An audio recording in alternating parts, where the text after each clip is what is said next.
नमस्कार दोस्तों, एक बार फिर आपके सामने कुछ नया लेकर आया हूँ। आज एक बार फिर हिंदी मोटिवेशनल पोएम आपके सामने रख रहा हूँ। इस पोएम में क्या है खासियत? इस पोएम में ये खासियत है कि जब भी आप डिमोटिवेटेड होते हैं तो इस तरह के कुछ भी मिले तो पढ़ लीजिए। जब भी मैं डिमोटिवेटेड होता हूँ तो इस पोएम को ज़रूर पढ़ता हूँ। बहुत ही खूबसूरत कविता है, ये छोटी-सी कविता है लेकिन बहुत ही खूबसूरत है। और खास तौर से उन लोगों के लिए भी ये बहुत इंपॉर्टेंट है जो लोग सिर्फ सोचते हैं, जो लोग सिर्फ सपनों की दुनिया में जीते हैं कि मुझे ये करना है लेकिन करना अब तक शुरू नहीं किया है। और उन लोगों के लिए भी है कि जो ये सोचते हैं कि मेरे लिए काम पहाड़ है, मैं इसे कर नहीं सकता। तो मैं आपको एक बात बताता हूं कि अगर आप चाहते हैं कि विद्वान बन जाऊं तभी किसी काम को शुरू करूं तो ये आपका भूल है कि आप कभी विद्वान बन पाएंगे। और ना आप विद्वान बन पाएंगे और ना ही आप अपने काम को शुरू कर पाएंगे। लेकिन आप अगर ऐसा करते हैं कि मैं इस काम को शुरू कर देता हूं, बाद में विद्वान तो बन ही जाऊंगा, तो डेफिनेटली आप बन जाएंगे। यानी विद्वान बनने के लिए जितना जल्दी हो सके अपने काम को शुरू करना चाहिए। तो ये कविता हमें यही संदेश देती है। बहुत ही सुंदर कविता है, ये छोटी सी हिंदी कविता है लेकिन बहुत ही सुंदर कविता है। आप प्रत्येक पंक्ति को ध्यान से सुनिएगा। सिंपल शब्दों में लिखा गया यह कविता है, एक बच्चा भी इसे समझ सकता है।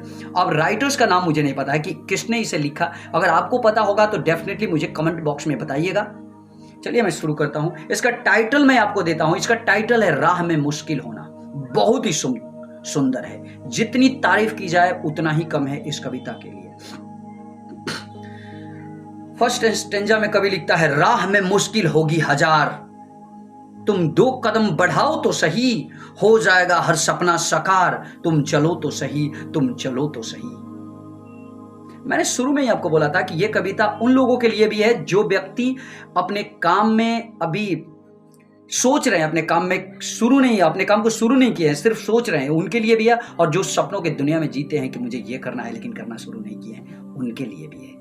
और खास तौर से ये बात मैं आपको बता दूं कि अगर आप सही से काम भी करते हैं तो कभी कभी ऐसा होता है कि अपने काम में आप थोड़ा सा डिमोटिवेटेड हो जाते हैं, तो उस टाइम आपको मोटिवेशन की जरूरत पड़ती है। तो ये आपके लिए भी है। सेकेंड स्टेंजा है, मुश्किल है पर इतना भी नहीं कि तू कर ना सके। देखिए कितना खूबसूरत लाइन है। मुश्किल है पर इतना भी नहीं कि तू कर ना सके, दूर है मंजिल लेकिन इतनी भी नहीं कि तू पा ना सके, तुम चलो तो सही, तुम चलो तो सही, तुम कदम बढ़ाओ तो सही।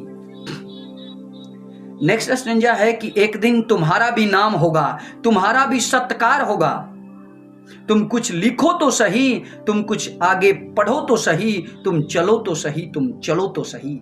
सिंपल शब्दों में लिखा गया ये कविता है, बिल्कुल सिंपल शब्दों में। एक बच्चा तक भी समझ सकता है इस कविता को। अगर आप इसे पढ़ते हैं तो आप एक प्रकार से एक ऐसा समझ लीजिए कि इसे आप खिलौने की तरह, बिल्कुल एक बच्चे की तरह इसे आराम से, एक बच्चे को जैसे खिलाते हैं उस तरह से आप इसे भी आराम से पढ़ करके समझ सकते हैं। बिल्कुल सिंपल है, बिल्कुल साधारण शब्दों में लिखा गया है और साधारण शब्दों में जादू भरा हुआ है। आप प्रत्येक शब्दों को अगर ध्यान से सुनेंगे, समझेंगे तो अपने अंदर आप जुनून ही भरेंगे।